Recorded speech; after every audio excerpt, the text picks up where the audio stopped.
This is Leadership TV. See ahead, move ahead, stay ahead.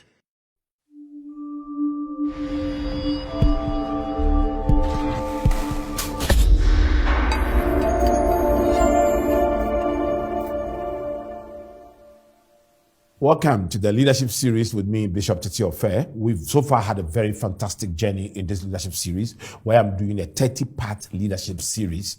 And in the recent past, we started looking at leadership insights from the 7 pillars of wisdom. To be able to appreciate this particular series, you need to look for the other videos which you can find on Facebook or on YouTube and follow the series. So far, under the leadership insights from the 7 pillars of wisdom, we've looked at the first 4 pillars of wisdom and how it's situated in the heart of leadership. We've looked at prudence, where we studied about prudential leadership. We've looked at knowledge, where we studied cognitive leadership. We've looked at discretion, where we looked at discretionary leadership. We've looked at counsel, where we studied advisory leadership. Today we are looking at the 5th pillar and how it contributes to leadership success. We are looking at sound judgment as the 5th pillar of wisdom. And under sound judgment, we are looking at how you can make effective choices and decisions under difficult situations as a leader. Now, Matthew 13, from the verse 24 to 28, is a fantastic parable of Jesus. And this parable of Jesus actually teaches us on 7 ways to manage difficult situations. In other words, 7 ways to choose to make the right choices under very difficult situations. Okay, so from the verse 24, Matthew 13, Jesus told them another parable. The kingdom of heaven is like a man who sowed good seed in his field. But while everyone was sleeping, his enemy came and sowed weeds among the wheat and went away. When the wheat sprouted and formed heads, then the weeds also appeared. The owner's servant came to him and said, didn't you sow good seed in your field? Where then did the weeds come from? An enemy did this, he replied. The servant asked, do you want us to go and pull them up? It's from the verse 29 now. No, he answered, because while you are pulling the wheat, you may uproot the wheat with them. Let both grow together until the harvest. At that time, I will tell the harvesters, first collect the wheat and tie them in bundles to be burned. Then gather the wheat and bring them into my barn. That is verse 30. From here, we can learn 7 powerful ways that leaders successfully manage difficult situations. Because this was a very difficult situation. And let me take them one by one quickly within the short time that we have. Number 1, in every difficult situation, manage the panic. Manage the panic. Manage the panic. In the verse 27 of the scripture we just read, the Bible said the owner's servant came to him and said, didn't you sow good seed in your field?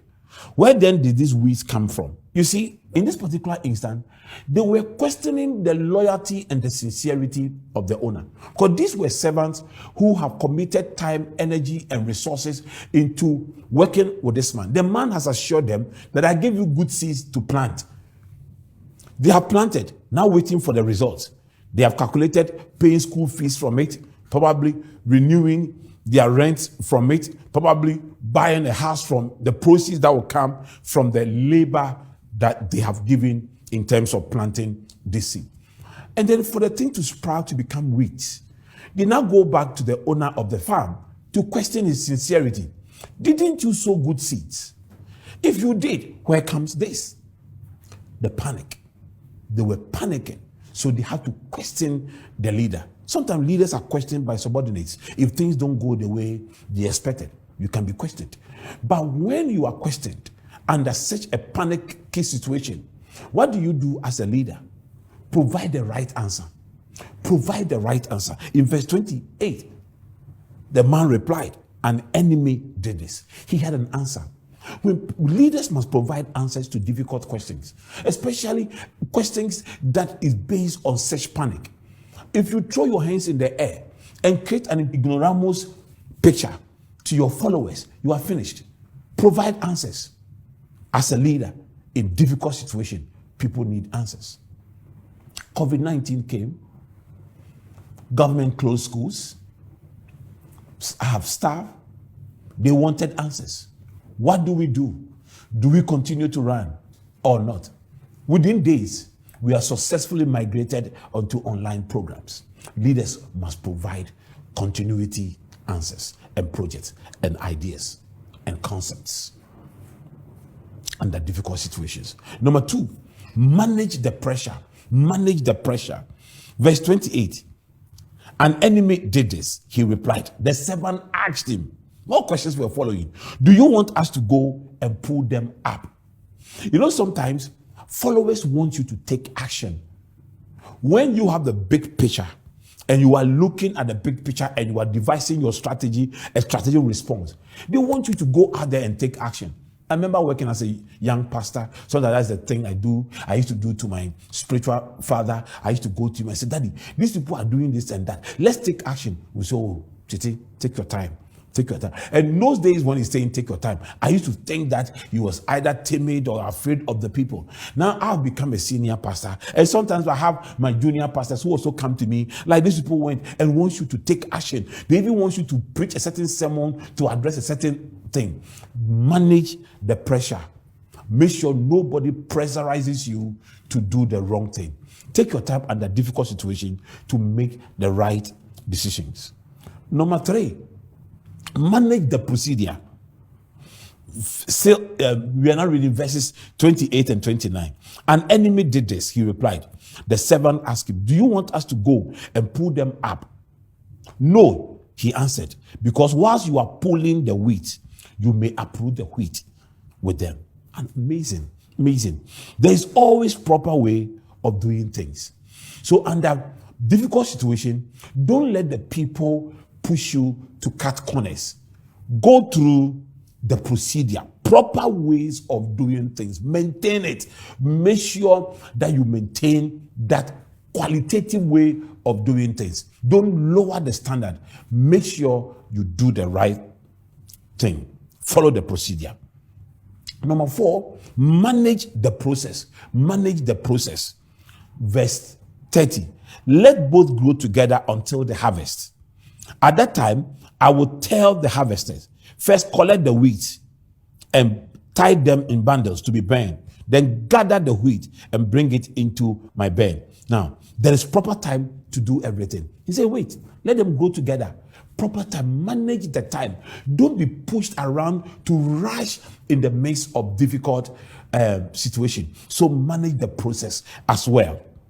Then number 5, manage the partitioning. Manage the partitioning. Look at what it is. Let both grow together. Verse 30, until the harvest. At that time, I will tell the harvest, first collect the wheat and tie them in bundles to be burned. Then gather the wheat and bring it into my barn. Now, you see, sometimes when you have difficult situations, you want to punish everybody. Sometimes, like they say, you don't throw the baby and the bath water away. Sometimes one staff misbehaves and then you make a law to affect everybody. You must deal with people on individual basis. Deal with situations on individual basis. That's why even God separated darkness from the light. God himself partitioned everything as he was. He didn't lump up everything and create them together. You should be able to separate the goats in your team from the sheep. In difficult situations. In difficult situations, some will stand with you, some will rebel against you, some will do things against you.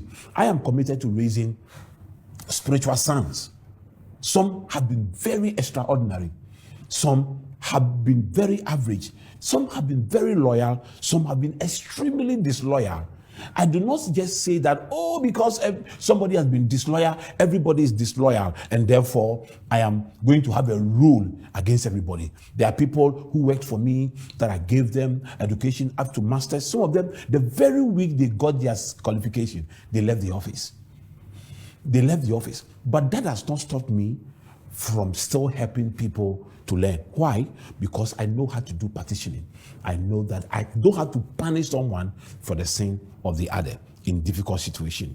Number 6, manage the people. You see, all these things that the owner of the farm did were very extraordinary leadership quality. Whilst he was doing this, he was managing the people, giving them the right answers, showing them the right procedures, showing them the right processes, showing them the right partitioning, showing them all these things. He was managing the people. So in the midst of difficult situations, he was teaching them also how to manage difficult situations. And finally, manage the personality. You know what? He was going to earn huge respect. The people were now going to respect him because in the midst of the difficult situation, he did not allow them to cause him to panic. He did not allow them to cause him to overlook processes and procedures. He kept to his principles. He kept to his values. He kept to his leadership quality. At the end of dealing with a difficult situation, the people will even respect him more. You build real personality in the midst of difficult situations. I hope it's been a blessing to you. Thank you for joining me. The Lord bless you and the Lord keep you. I'll see you again another time. Bye-bye.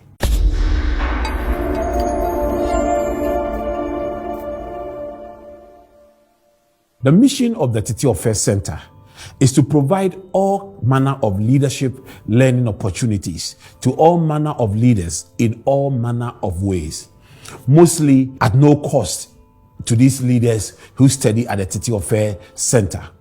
To be able to finance the Titi Affairs Center and make sure that our projects are sustainable, I want to invite you to buy the Titi Affairs books on Amazon. Any book you buy is donated to the Titi Affairs Center for the development and the training of the next generation of godly servant leaders. Titi Affairs Center every year hosts the African Young Leaders Fellowship Program, where we attract young leaders from across Africa free of charge for a 10-day leadership development program. We also host MELT, the Management, Entrepreneurship and Leadership Training Program. And this attracts also young men and women who spend weekends with us here at no cost to them at all. Titi Affairs Center also hosts some of the biggest young pastors leadership conference. Is called IPLAS, the International Pastors and Leaders Under 40 Summit, where we house over 3,000 young pastoral leaders at no cost to them at all in our facilities. And we want you to support us to keep doing these things. Recently, we signed an MOU with the biggest student organization in Ghana, NUGS, the National Union of Ghana Students, to provide free leadership training to student leaders across the country. This is worth supporting. And above all, the Titi Affairs Center is also a mission center where this training offers us the opportunity to serve Jesus with our participants. Why don't you support the Titi Affairs Center by buying a Titi Affairs book, by creating a Titi Affairs library right now? Do it now, and the Lord will bless you.